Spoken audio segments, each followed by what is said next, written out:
नमस्कार। दिन भर की बड़ी खबरों में आपका स्वागत है। मैं हूं आपके साथ आराधना। आज इस बुलेटिन में बात होगी बिहार एनडीए में बड़ी खींचतान की, दिल्ली विधानसभा में मचे बवाल की, देखेंगे पश्चिम बंगाल में टीएमसी ने क्यों बीजेपी को दी चेतावनी, विदेश मंत्रालय के अधिकारी के खुलासे को जानेंगे, राजस्थान में क्यों नहीं थम रहा कांग्रेस का प्रदर्शन, और बुलेटिन के आखिर में देखेंगे जाने माने कार्टूनिस्ट इरफान की किस खबर पर पड़ी तिरछी नजर। लेकिन दिन भर की तमाम बड़ी खबरों से पहले एक नजर आज की सुर्खियों पर। दिल्ली की राउज एवेन्यू कोर्ट से लालू यादव को झटका। लैंड फॉर जॉब मामले में लालू, तेजस्वी और बाकी नामजद आरोपियों को कोर्ट ने किया समन। 11 मार्च को पेश होने का आदेश। कांग्रेस अध्यक्ष मल्लिकार्जुन खड़गे ने मोदी सरकार पर लगाया गंभीर आरोप। कहा, सरकार ने एससी, एसटी, ओबीसी और अल्पसंख्यकों की छीनी छात्रवृत्ति। सरकारी आंकड़ों का दिया हवाला। सुप्रीम कोर्ट ने रद्द किया आरजेडी एमएलसी सुनील कुमार सिंह का निष्कासन। कहा, ये अनुचित है, सजा बेहद कठोर। नीतीश कुमार के खिलाफ टिप्पणी का था मामला। शेयर बाजार में रही उथल पुथल। 147 अंकों की तेजी के साथ 74,602 पर बंद हुआ सेंसेक्स। वहीं 5 अंकों की गिरावट के साथ 22,547 पर बंद हुआ निफ्टी। ये तो थी सुर्खियां। अब बात आज की सबसे बड़ी खबर की। बिहार में एनडीए के अंदर सीएम फेस को लेकर टकराव खुलकर शुरू हो गया है। पीएम मोदी के बाद बीजेपी अध्यक्ष जेपी नड्डा पटना पहुंचे थे, जहां बिहार के सीएम नीतीश कुमार ने उनसे मुलाकात की। लेकिन इस मुलाकात से पहले नीतीश के बेटे निशांत कुमार ने बड़ा ऐलान कर दिया, सीधे सीधे बीजेपी को ही चेतावनी दे दी। तो क्या चुनाव से पहले बिखर जाएगा एनडीए? देखिए ये रिपोर्ट। बिहार के सीएम नीतीश कुमार के बेटे निशांत कुमार ने सियासत में आने के अब साफ संकेत दे दिए हैं। इस बीच बिहार में एनडीए की तरफ से सीएम फेस को लेकर भी उन्होंने बीजेपी को मुश्किल में फंसा दिया है। निशांत ने बीजेपी से सीएम फेस का नाम क्लियर करने को कहा है। उन्होंने कहा है, जी एनडीए भी घोषित करें और हमारे जेडीयू भी कार्यकर्ता, सारे नेता सब मिलकर घोषित करें, एनडीए भी घोषित, सीएम है और सीएम के उनके नेतृत्व में हमारी सरकार बने, फिर से विकास का क्रम जारी रखे। निशांत के बयान से साफ हो गया कि जेडीयू क्या चाहती है और नीतीश के मन में क्या है। जो बात नीतीश कुमार को कहनी थी वो उन्होंने अपने बेटे के जरिए बीजेपी तक पहुंचा दी। सबसे बड़ी बात, निशांत का बयान जैसे ही मीडिया के सामने आया उससे कुछ ही देर बाद नीतीश कुमार जेपी नड्डा से मिलने के लिए पहुंच गए। नड्डा पटना आए हुए थे और गेस्ट हाउस में रुके हुए थे। इस दौरान बिहार विधानसभा चुनाव और सीट शेयरिंग के मुद्दे पर बातचीत हुई। लेकिन जो बात निशांत ने मीडिया के जरिए कही थी उस पर बीजेपी की तरफ से अभी तक मुहर नहीं लगाई गई है। वैसे अभी एनडीए की कोशिश है कि किसी तरह से चुनाव में जीत हासिल की जाए, क्योंकि महागठबंधन की तरफ से भी चुनाव को लेकर जबरदस्त तैयारी चल रही है। तेजस्वी यादव का डर बीजेपी नेताओं के सिर पर दिखाई दे रहा है। बीजेपी नेताओं के साथ बैठक करते हुए डिप्टी सीएम सम्राट चौधरी ने तो यहाँ तक कह दिया कि तेजस्वी यादव पर हमला करने से बीजेपी के नेता बचें। सम्राट चौधरी का ये वीडियो आरजेडी ने भी जारी किया है।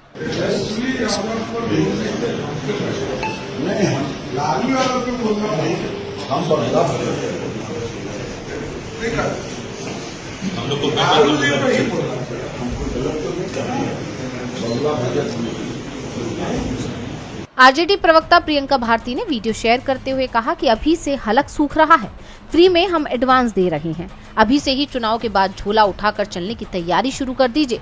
कुर्सी के लिए बिहार को बर्बाद करने वाले भाजपा जदयू को जनता जड़ से उखाड़ कर फेंक देगी, बस कुछ ही महीनों की बात है। अब आगामी चुनाव के बाद बिहार में किसकी सरकार बनेगी, इसके लिए अभी से जद्दोजहद शुरू हो गई है। वहीं दिल्ली में बीजेपी की सरकार बनने के साथ ही मुश्किलों में घिर गई है। विधानसभा सत्र के दूसरे दिन भी आम आदमी पार्टी ने बाबा साहेब के अपमान का मुद्दा उठाकर बीजेपी पर गंभीर आरोप लगाए। तो वहीं बीजेपी सरकार ने विधानसभा में कैग रिपोर्ट पेश कर पहले की आप सरकार को घेरने की कोशिश की। बीजेपी और आप के बीच के टकराव का असर विधानसभा से लेकर सड़क तक दिखाई दे रहा है। दिल्ली विधानसभा में जबरदस्त टकराव दिखाई दिया। विपक्षी दल आप की तरफ से लगातार दूसरे दिन सीएम हाउस में भगत सिंह और अंबेडकर की तस्वीरों के मुद्दे को उठाया गया। बाबा साहेब के अपमान का आरोप बीजेपी पर लगाया गया। तो विधानसभा स्पीकर की तरफ से आपके सभी विधायकों को 3 दिन के लिए सस्पेंड करने का आदेश जारी कर दिया गया। आपके 22 में से 21 विधायक जो विधानसभा की कार्रवाई में शामिल थे, सभी को सस्पेंड कर दिया गया। सदन से बाहर आने के बाद आतिशी ने कहा कि सीएम हाउस से भगत सिंह और अंबेडकर की तस्वीरें क्यों हटाई गई? क्या पीएम मोदी बाबा साहेब अंबेडकर से भी बड़े हैं? पहले केंद्रीय गृह मंत्री अमित शाह के राज्यसभा में बाबा साहेब पर दिए बयान को लेकर बैकफुट पर दिख रही बीजेपी के लिए अब नया सिरदर्द शुरू हो गया है। इस बीच आपको घेरने के लिए दिल्ली सरकार की तरफ से कैग रिपोर्ट विधानसभा में पेश की गई। वैसे ये रिपोर्ट पिछली आप सरकार को ही पेश करनी थी, लेकिन विधानसभा चुनाव का ऐलान होने के चलते रिपोर्ट पेश नहीं हो पाई थी, जिसे अब पेश किया गया। कैग रिपोर्ट में कहा गया कि नई शराब नीति से दिल्ली सरकार को 2002 करोड़ रुपए का घाटा हुआ। पॉलिसी कमजोर थी और लाइसेंस प्रक्रिया में गड़बड़ी हुई। एक्सपर्ट पैनल ने पॉलिसी में कुछ बदलाव के सुझाव दिए थे, जिन्हें तत्कालीन डिप्टी सीएम मनीष सिसोदिया ने नजरअंदाज किया। वहीं विपक्ष के नेता आतिशी ने कैग रिपोर्ट को लेकर कहा कि इसमें कहा गया है कि नई नीति पारदर्शी थी, इसमें कालाबाजारी रोकने के उपाय थे और इसके जरिए राजस्व में वृद्धि होनी चाहिए थी, जो नहीं हो पाई। आतिशी ने कहा कि इसी नीति से पंजाब सरकार के राजस्व में वृद्धि हुई। उन्होंने कहा कि कैग रिपोर्ट ने भी माना है कि पुरानी नीति में भ्रष्टाचार को बढ़ावा दिया जा रहा है, जबकि नई नीति में इस पर अंकुश लगाया गया था। इस बीच दिल्ली विधानसभा के सत्र को 2 दिन के लिए और बढ़ा दिया गया है। दिल्ली विधानसभा में जमकर बवाल हो रहा है, तो पश्चिम बंगाल में भी राजनीतिक दलों की बयानबाजी तेज हो गई है। पश्चिम बंगाल में अगले साल चुनाव हैं और इस वक्त बीजेपी की पूरी कोशिश है कि किसी भी तरह बंगाल में उसे सत्ता मिल जाए। हालांकि ममता बनर्जी के रहते ऐसा होना मुश्किल दिखाई दे रहा है।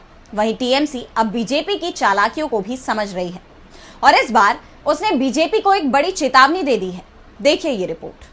पश्चिम बंगाल में अगले साल होने वाले चुनाव से पहले सभी पार्टियां अपनी अपनी तैयारियों में जुट गई हैं। इसी सिलसिले में 27 फरवरी को टीएमसी की संगठन बैठक होने वाली है। इस बारे में टीएमसी नेता कुणाल घोष ने कहा है कि 2026 में चुनाव है और अभी भाजपा, माकपा और कांग्रेस राज्य में मिलकर एक षड्यंत्र रच रहे हैं। उन्होंने आरोप लगाया कि खास तौर पर भाजपा फर्जी और जाली वोटर्स के जरिए चुनाव आयोग और एजेंसियों के साथ मिलकर षड्यंत्र रच रही है। वे दूसरे राज्यों के वोटर्स को बिना किसी फिजिकल वेरिफिकेशन के यहाँ नाम दे रहे हैं। वो असली वोटर्स के वोटों से नहीं जीत सकते, इसलिए फर्जी वोटर्स के सहारे वो महाराष्ट्र और दिल्ली मॉडल शुरू करना चाहते हैं, लेकिन बंगाल की धरती पर ऐसा कभी नहीं होगा। वहीं मोहन भागवत के बयान पर कि हम सभी को अपनी ही मातृभाषा में बात करनी चाहिए, पर उन्होंने कहा कि इसके ऊपर मैं ज्यादा टिप्पणी नहीं करना चाहता, क्योंकि किस समय किस मौके पर उन्होंने बोला है ये मुझे नहीं पता, लेकिन पॉलिसी तो यही है कि जिसकी जो मातृभाषा है उसको उसी में बात करनी चाहिए। लेकिन हर व्यक्ति को चाहिए कि अपनी मातृभाषा के साथ साथ पड़ोस में रहने वाले उस व्यक्ति का भी सम्मान करना चाहिए जो दूसरी भाषा बोलता है। आज तो ग्लोबल विलेज की अवधारणा है, जिसमें आपको अंतरराष्ट्रीय और कई भाषाएं जाननी पड़ेंगी, लेकिन मातृभाषा के प्रति एक अलग सम्मान, एक अलग प्रेम होना चाहिए। टीएमसी के तेवरों को देखते हुए पश्चिम बंगाल में बीजेपी के लिए पांव जमाना मुश्किल नजर आ रहा है, तो मुश्किल विदेश मंत्री की भी बढ़ती नजर आ रही है। विदेश मंत्रालय के एक अधिकारी ने बड़ा खुलासा किया है। रोहन मेहता नाम के अधिकारी ने सोशल मीडिया पर एक वीडियो शेयर कर विदेश मंत्रालय के कामकाज पर सवाल उठाए हैं। तो वहीं विदेश मंत्री एस जयशंकर को भ्रष्ट बताया है। उन्होंने कहा है कि जयशंकर पीएम तो क्या, देश के भी भरोसेमंद नहीं है। देखिए ये रिपोर्ट। खुद को विदेश मंत्रालय का अधिकारी बताते हुए एक एक्स यूजर रोहन मेहता का वीडियो सोशल मीडिया पर सामने आया है, जिसमें वो मंत्रालय के कामकाज पर सवाल उठाते हुए गंभीर आरोप लगा रहे हैं। रोहन ने यूट्यूब और एक्स पर अपना वीडियो शेयर कर बताया कि वो पिछले 8 सालों से मंत्रालय में काम कर रहे हैं और इस दौरान उन्होंने काफी चीजें अनुभव की हैं। उन्होंने सीधे तौर पर विदेश मंत्री एस जयशंकर को सबसे भ्रष्ट बताते हुए कहा कि वो प्रधानमंत्री मोदी के ही नहीं बल्कि देश के भी भरोसेमंद नहीं है। मंत्रालय में एएसओ रोहन मेहता ने वीडियो में बताया कि जब वो ब्राजील के साओ पाउलो में महावाणिज्य दूतावास में थे, तब उन्होंने वहां के प्रमुख को बेहद लापरवाही से नौकरी करते हुए देखा। रोहन ने वीडियो में वहां के एक अधिकारी पर लड़कियों से यौन उत्पीड़न का आरोप भी लगाया है, साथ ही कुछ अन्य अधिकारियों के भी नाम लिए हैं। उन्होंने बताया कि एक महिला कर्मचारी ने यौन उत्पीड़न की शिकायत की थी, लेकिन प्रमुख ने कोई कार्रवाई नहीं की। रोहन मेहता का ये वीडियो सोशल मीडिया पर धड़ल्ले से शेयर किया जा रहा है। हालांकि इस पर अब तक विदेश मंत्रालय या केंद्र सरकार की ओर से कोई जवाब नहीं आया है और साथ ही इस बात की पुष्टि या खंडन भी नहीं किया गया है कि रोहन मेहता वाकई में विदेश मंत्रालय में काम करते हैं या नहीं। डीबी लाइव रोहन मेहता के दावे और आरोपों की पुष्टि नहीं करता है। रोहन मेहता के बयानों ने विदेश मंत्री ही नहीं बल्कि पूरे मंत्रालय के कामकाज पर सवाल खड़े कर दिए हैं। वहीं राजस्थान सरकार भी आरोपों से घिर गई है। विपक्ष का कहना है कि सरकार जवाब देने से बच रही है, वो सदन नहीं चलाना चाहती। पिछले 5 दिन से प्रदेश में कांग्रेस विधायक प्रदर्शन कर रहे हैं। पूर्व पीएम इंदिरा गांधी पर अपमानजनक टिप्पणी और कांग्रेस विधायकों के निलंबन के खिलाफ कांग्रेस नेताओं ने विधानसभा के बाहर डेरा डाला हुआ है। देखिए ये रिपोर्ट। राजस्थान की सियासत में उफान है। भजनलाल सरकार के मंत्री के विधानसभा में दिए गए बयान को लेकर कांग्रेस प्रदर्शन कर रही है और 5वें दिन भी उनका प्रदर्शन जारी है। निलंबित कांग्रेस विधायकों ने सदन में घुसने की कोशिश की तो एंट्री गेट पर मौजूद पुलिसकर्मियों ने उन्हें रोक दिया, जिसके बाद नेता प्रतिपक्ष टीकाराम जूली के नेतृत्व में कांग्रेस विधायक सदन के बाहर ही धरने पर बैठ गए। इस प्रदर्शन में कांग्रेस के प्रदेश अध्यक्ष गोविंद सिंह डोटासरा, पूर्व सीएम अशोक गहलोत, सचिन पायलट समेत तमाम नेता शामिल हुए। उन्होंने अपना विरोध जताते हुए जमकर नारेबाजी की। कांग्रेस नेताओं ने तानाशाही नहीं चलेगी, इंदिरा गांधी का ये अपमान नहीं सहेगा हिंदुस्तान, संविधान के दुश्मनों का नाश हो जैसे नारे लगाए। अशोक गहलोत ने कहा कि अनावश्यक रूप से सत्ता पक्ष की तरफ से ये विवाद खड़ा किया गया है। टिप्पणी को लेकर माफी मांग ली जाती तो बात वहीं खत्म हो जाती। गहलोत ने भजनलाल सरकार पर आरोप लगाते हुए कहा कि सरकार विधानसभा में जवाब देने से बच रही है। मंत्री जवाब नहीं दे पा रहे हैं, इसलिए वो सदन नहीं चलाना चाहते। उन्होंने विधानसभा स्पीकर वासुदेव देवनानी की निष्पक्षता पर भी सवाल उठाए। पूर्व सीएम ने कहा कि विधानसभा अध्यक्ष को निष्पक्ष रहकर काम करना चाहिए। स्पीकर सिर्फ एक पार्टी का सोचकर नहीं चल सकते, उन्हें अपनी जिम्मेदारी निभानी चाहिए। कांग्रेस विधायकों के इस प्रदर्शन के बीच राजस्थान की विधानसभा में नया इतिहास रचा गया। पहली बार ऐसा हुआ जब बिना प्रतिपक्ष के ही विधानसभा की कार्यवाही चली। इस दौरान वासुदेव देवनानी ये कहते हुए रो पड़े कि मैंने कभी पक्षपात नहीं किया, फिर भी आरोप लगते हैं। दरअसल मंत्री अविनाश गहलोत ने कहा था कि 2023-24 के बजट में भी आपने हर बार की तरह अपनी दादी इंदिरा गांधी के नाम पर इस योजना का नाम रखा था, जिस पर काफी बवाल हुआ। कांग्रेस विधायकों ने मंत्री से माफी की मांग की। इस बीच 6 कांग्रेस विधायकों को निलंबित कर दिया गया, जिसे लेकर अब तक गतिरोध बना हुआ है। कांग्रेस विधायकों और भजनलाल सरकार के बीच का ये गतिरोध खत्म होता नहीं दिख रहा, तो महाराष्ट्र की एनडीए सरकार में टकराव बढ़ता नजर आ रहा है। कभी एकनाथ शिंदे की तरफ से चुनौती दे दी जाती है, तो कभी अजित पवार की तरफ से नाराजगी की खबरें सामने आने लगती है, तो कभी सीएम देवेंद्र फडणवीस के फैसले सरकार में शामिल सहयोगियों को गुस्सा दिला देते हैं। और अब एक बार फिर सरकार के अंदर टकराव की खबरें आने लगी हैं। कारण सीएम फडणवीस को बताया जा रहा है। तो क्या है पूरा मामला, जानने के लिए देखिए ये रिपोर्ट। महाराष्ट्र सरकार में घमासान मचा हुआ है। सरकार बनने के बाद से ही डिप्टी सीएम एकनाथ शिंदे की नाराजगी की बात सामने आती रही है। फिर अजित पवार की पार्टी एनसीपी कोटे के मंत्री धनंजय मुंडे को लेकर गठबंधन के भीतर तकरार की भी बात सामने आई थी। और अब मंत्रियों के निजी सचिव और ओएसडी के मसले पर फिर से खटपट होने के संकेत दिख रहे हैं। दरअसल फडणवीस सरकार में एकनाथ शिंदे और अजित पवार डिप्टी सीएम हैं, लेकिन फडणवीस किसी भी मसले पर इन दोनों को कोई ढील नहीं देना चाहते। इसी के चलते बीते दिनों पालक मंत्रियों की नियुक्ति पर भी विवाद हुआ था और अब मंत्रियों के निजी सचिव और ओएसडी की नियुक्ति पर विवाद देखने को मिल रहा है। देवेंद्र फडणवीस ने सभी मंत्रियों को जानकारी दी है कि किसी का विशेष कार्य अधिकारी यानी ओएसडी और निजी सचिव किसी दागी व्यक्ति को हरगिज नहीं बनने दिया जाएगा। उन्होंने साफ कर दिया कि मंत्रियों के ओएसडी और निजी सचिव चुनने का अधिकार मुख्यमंत्री के पास है। बिना सीएम की इजाजत के कोई भी मंत्री अपना ओएसडी और निजी सचिव नहीं बना सकता। फडणवीस के इस फैसले से शिवसेना और एनसीपी दोनों ही नाराज हैं। कृषि मंत्री और एनसीपी विधायक माणिक राव कोकाटे ने इस पर सवाल किया।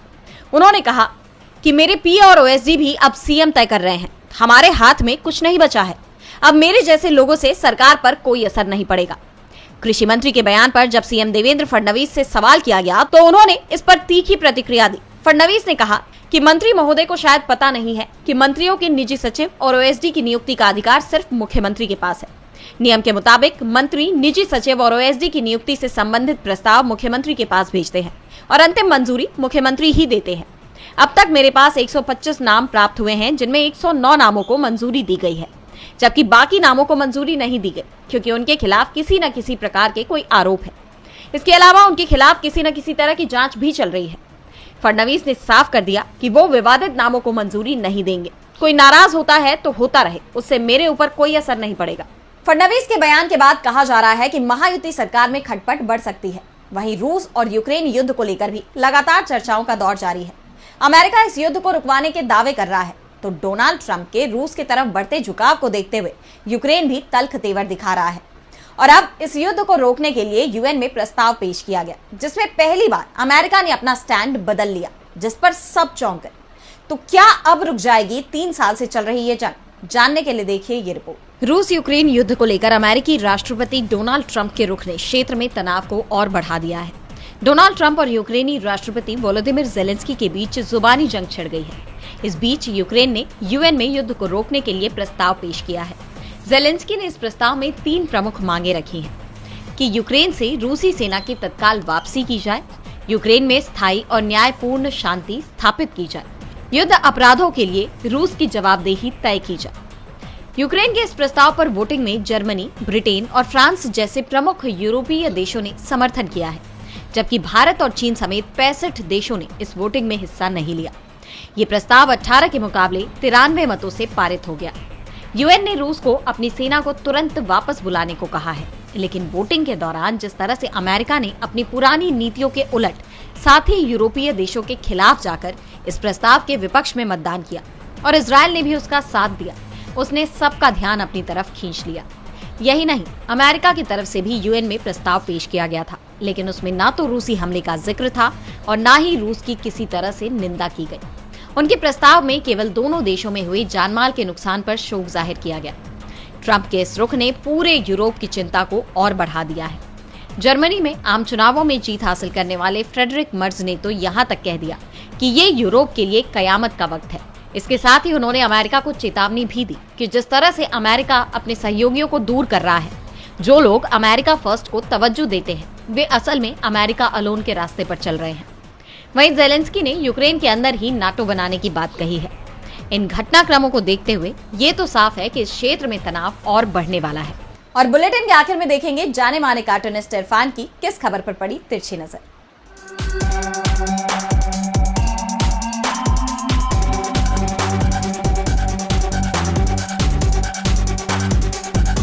दिल्ली विधानसभा में आज सीएजी की रिपोर्ट रखी गई, जो खालिस तौर पर बीजेपी के काम की थी। और दूसरी तरफ आज दिल्ली दंगों के 5 साल पूरे हो गए। ये वो दंगे जिनमें सैकड़ों घर उजड़ गए, कई लोगों की ज़िंदगियां बर्बाद हो गईं और कुछ ऐसे लोग जो कुछ पाना चाहते थे वो उनको सब कुछ मिल गया। खैर, दंगों से एक बात तो साबित होती है कि उन दंगों से किसी का कोई फ़ायदा नहीं होता सिवाय चंद लोगों।